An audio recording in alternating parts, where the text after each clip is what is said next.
And this time we'll be joining in a tradition of the church which is ancient, is more common a few centuries back, but has begun to be more common of late, which is reading the Passion narrative in its entirety before Easter.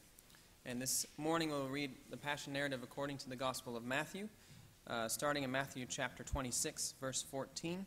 If you want to follow along in your pew Bibles, you can find our starting point on page 808.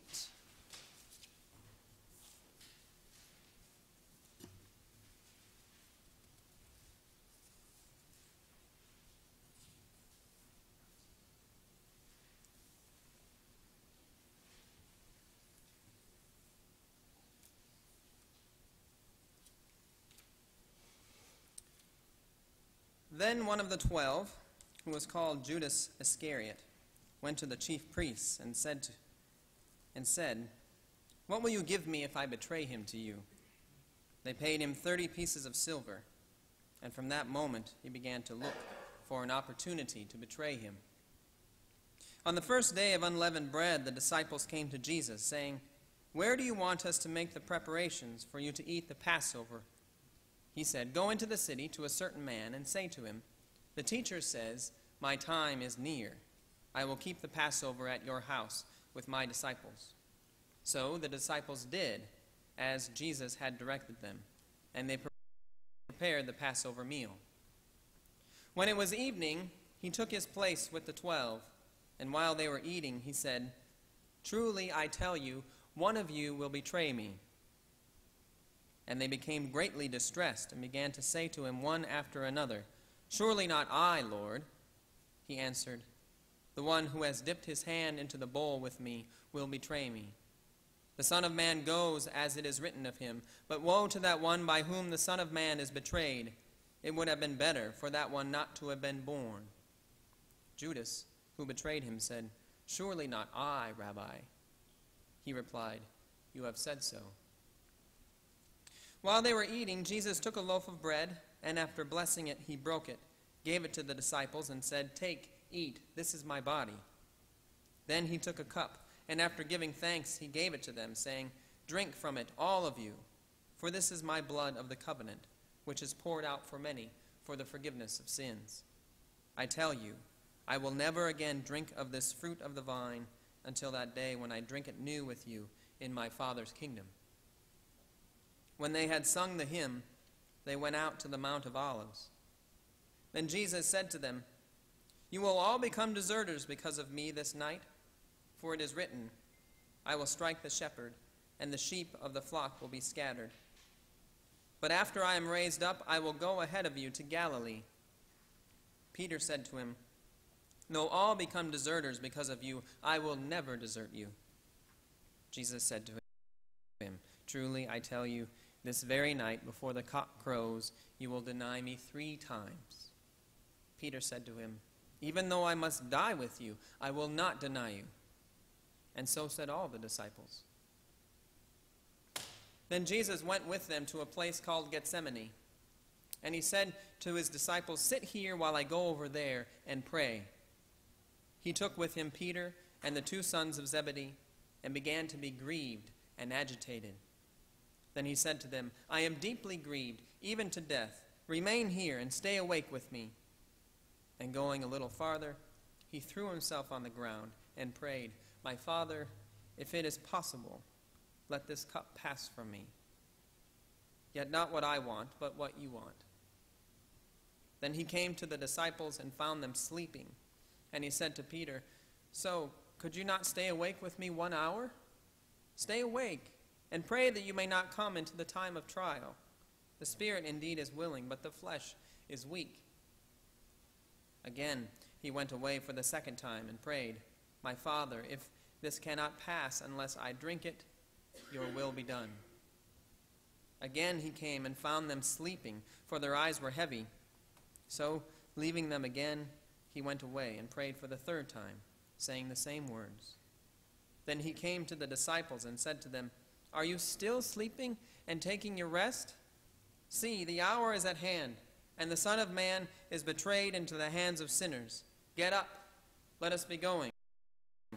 See, My betrayer is at hand." While he was still speaking, Judas, one of the 12, arrived. With him was a large crowd with swords and clubs from the chief priests and the elders of the people. Now the betrayer had given them a sign, saying, "The one I will kiss is the man. Arrest him." At once he came up to Jesus and said, "Greetings, Rabbi," and kissed him. Jesus said to him, "Friend, do what you are here to do." Then they came and laid hands on Jesus and arrested him. Suddenly, one of those with Jesus put his hand on his sword, drew it, and struck the slave of the high priest, cutting off his ear. Then Jesus said to him, "Put your sword back into its place, for all who take the sword will perish by the sword. Do you think that I cannot appeal to my Father, and he will at once send me more than 12 legions of angels? But how then would the Scriptures be fulfilled, which say it must happen in this way?" At that hour Jesus said to the crowds, "Have you come out with swords and clubs to arrest me as though I were a bandit? Day after day I sat in the temple teaching, and you did not arrest me. But all this has taken place so that the Scriptures of the prophets may be fulfilled." And then all the disciples deserted him and fled. Those who had arrested Jesus took him to Caiaphas the high priest, in whose house the scribes and the elders had gathered. But Peter was following him at a distance, as far as the courtyard of the high priest, and going inside, he sat with the guards in order to see how this would end. Now the chief priests and the whole council were looking for false testimony against Jesus, so that they might put him to death. But they found none, though many false witnesses came forward. At last 2 came forward and said, "This fellow said, 'I am able to destroy the temple of God and to build it in 3 days.'" The high priest stood up and said, "Have you no answer? What is it that they testify against you?" But Jesus was silent. Then the high priest said to him, "I put you under oath before the living God. Tell us if you are the Messiah, the Son of God." Jesus said to him, "You have said so. But I tell you, from now on you will see the Son of Man seated at the right hand of power and coming on the clouds of heaven." Then the high priest tore his clothes and said, "He has blasphemed. Why do we still need witnesses? You have now heard his blasphemy. What is your verdict?" They answered, "He deserves death." Then they spat in his face and struck him, and some slapped him, saying, "Prophesy to us, you Messiah. Who is it that struck you?" Now Peter was sitting outside in the courtyard. A servant girl came to him and said, "You also were with Jesus the Galilean." But he denied it before all of them, saying, "I do not know what you are talking about." When he went out to the porch, another servant girl saw him, and she said to the bystanders, "This man was with Jesus of Nazareth." Again he denied it with an oath, "I do not know the man." After a little while, the bystanders came up and said to Peter, "Certainly you are also one of them, for your accent betrays you." Then he began to curse, and he swore an oath, "I do not know this man." At that moment, the cock crowed. Then Peter remembered what Jesus had said, "Before the cock crows, you will deny me 3 times." And he went out and wept bitterly. When morning came, all the chief priests and all the elders of the people conferred together against Jesus in order to bring about his death. They bound him, led him away, and handed him over to Pilate, the governor. When Judas, his betrayer, saw that Jesus was condemned, he repented and brought back the 30 pieces of silver to the chief priests and the elders. He said, "I have sinned by betraying innocent blood." But they said, "What is that to us? See to it yourself." Throwing down the pieces of silver in the temple, he departed, and he went and hanged himself. But the chief priests, taking the pieces of silver, said, "It is not lawful to put them into the treasury, since they are blood money." After conferring together, they used them to buy the potter's field as a place to bury foreigners. For this reason that field has been called the field of blood to this day. Then was fulfilled what had been spoken through the prophet Jeremiah. And they took the 30 pieces of silver, the price of the one on whom a price had been set, on whom some of the people of Israel had set a price, and they gave them for the potter's field, as the Lord commanded me. Now Jesus stood before the governor, and the governor asked him, "Are you the king of the Jews?" Jesus said, "You say so." But when he was accused by the chief priests and elders, he did not answer. Then Pilate said to him, "Do you not hear how many accusations they make against you?" But he gave him no answer, not even to a single charge, so that the governor was greatly amazed. Now at the festival, the governor was accustomed to release a prisoner for the crowd, anyone whom they wanted. At that time they had a notorious prisoner called Jesus Barabbas. So after they had gathered, Pilate said to them, "Whom do you want me to release for you, Jesus Barabbas, or Jesus who is called the Messiah?" For he realized that it was out of jealousy that they had handed him over. While he was sitting on the judgment seat, his wife sent word to him, "Have nothing to do with that innocent man, for today I have suffered a great deal because of a dream about him." Now the chief priests and the elders persuaded the crowds to ask for Barabbas and to have Jesus killed. The governor again said to them, "Which of the two do you want me to release for you?" And they said, "Barabbas." Pilate said to them, "Then what should I do with Jesus, who is called the Messiah?" All of them said, "Let him be crucified." Then he asked, "Why? What evil has he done?" But they shouted all the more, "Let him be crucified." So when Pilate saw that he could do nothing, but rather that a riot was beginning, he took some water and washed his hands before the crowd, saying, "I am innocent of this man's blood. See to it yourselves." Then the people as a whole answered, "His blood be on us and on our children." So he released Barabbas for them, and after flogging Jesus, he handed him over to be crucified.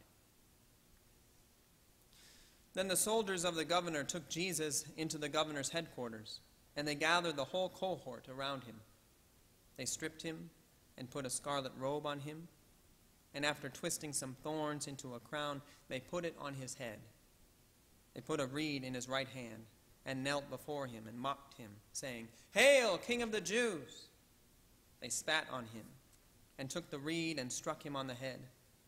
After mocking him, they stripped him of the robe and put his own clothes on him. Then they led him away to crucify him. As they went out, they came upon a man from Cyrene named Simon. They compelled this man to carry the cross. And when they came to a place called Golgotha, which means place of a skull, they offered him wine to drink, mixed with gall. But when he tasted it, he would not drink it. And when they had crucified him, they divided his clothes among themselves by casting lots. Then they sat down there and kept watch over him. Over his head they put the charge against him, which read, "This is Jesus, the King of the Jews."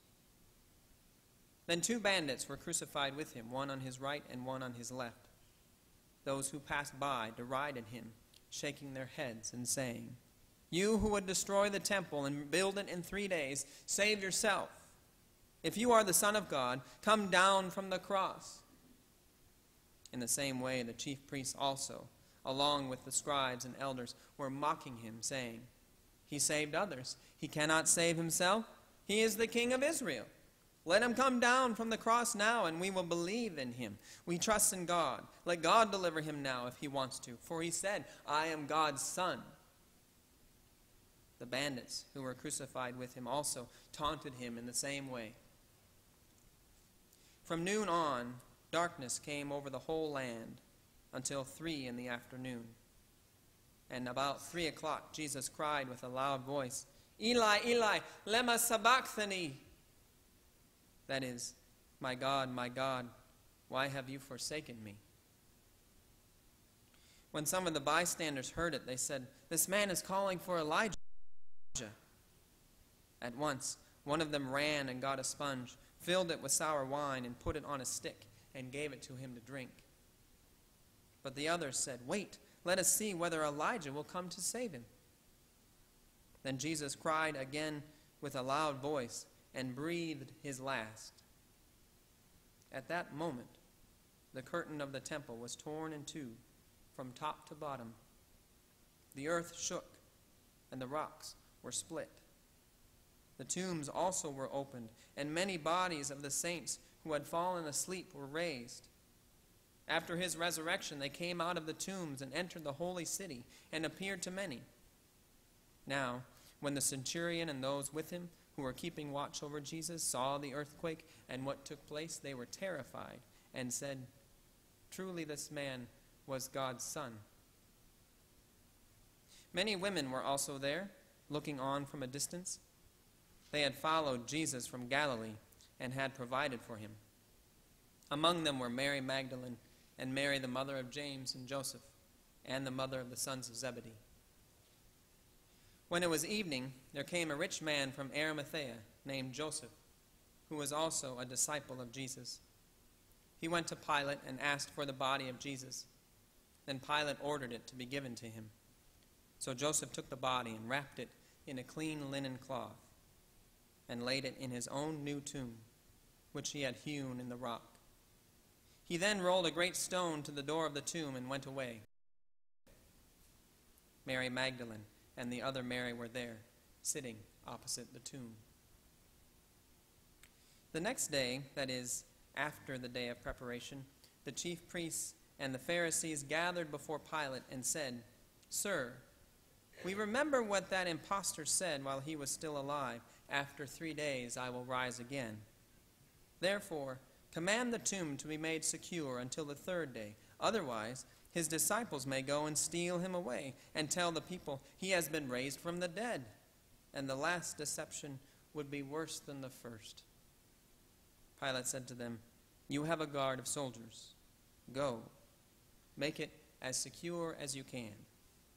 So they went with the guard and made the tomb secure by sealing the stone.